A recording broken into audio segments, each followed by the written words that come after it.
Проекта, на който днес поставяме началото, е надграждащ едни предходни проекти, всичките посветени на темата на протичащата дигитализация изобщо в обществото, като разбира се, нашия фокус е върху това какви са ефектите и какво се случва в образователната система. Факт е, че организираме тези обучения с финансовата подкрепа на общината, нещо, което е изключително важно да споменем, показва, че искаме да излезем от само риториката на колко е важно, колко е необходимо, да пристъпим към намирането на конкретни решения, изясняването на правилните подходи и инструменти, които ние и като преподаватели от една страна, но и като самите студенти, които трябва да използват, защото на всички ни е ясно, че харесва ли ни или не, бъдещето е такова. Изкуственият интелект ще има все по-осезаемо силно влияние и място в нашия обществен живот. И той носи както положителни, разбира се, тенденции за справянето с много проблеми, за разнообразяването на образователната среда, но носи много рискове и предизвикателства, като тук трябва да кажа, че определено предизвикателствата са по-скоро насочени към преподавателите, отколкото може би към студентите. И за това проектът, който днес започва, е изключително важен, защото се очаква той да даде конкретни решения, да даде конкретни примери и инструменти, с които ние наистина да бъдем адекватни на новото поколение, което влиза в аудиториите и в класните стаи. Тук що открихме форума и се радвам, че ще успеем да обучим учителите как да използват изкуствения интелект и също така практически да правим много упражнения в това, например, да създадем учебен план, да генерираме тестове, да проверим евентуално работи, за да видим как ще се случи, да създадем интерактивни, например, игри, в които да може да обучаваме учениците, така че нямам търпение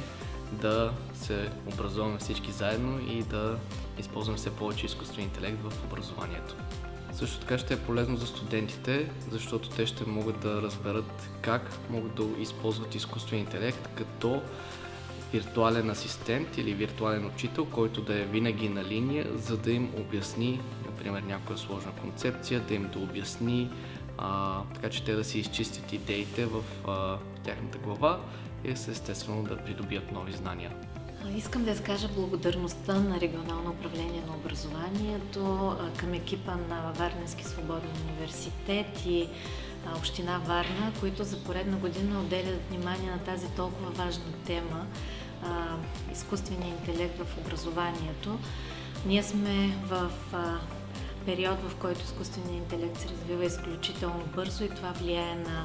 и на образователната система, поставя много предизвикателства пред работещите в нея. Учителите трябва да сверяват своя часовник, както се казва, и да бъдат в крак с това, което се случва с технологиите, за да могат адекватно да подготвят своите възпитаници. Темата на настоящото обучение надгражда свършеното от Община Варна до този етап, а също така надгражда и партньорството, което Община Варна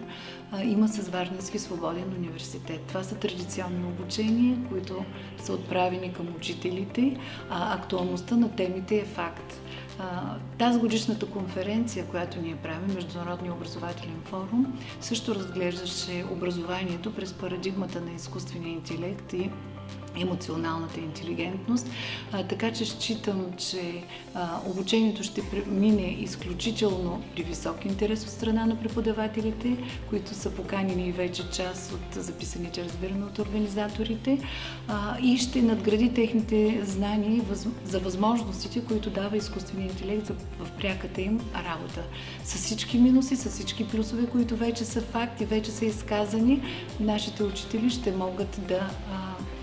научат още нещо, защото лекторът, който в Свободния университет е поканил, също е известен с познанията си, с капацитета и компетентностите, така че считам, че това е едно успешно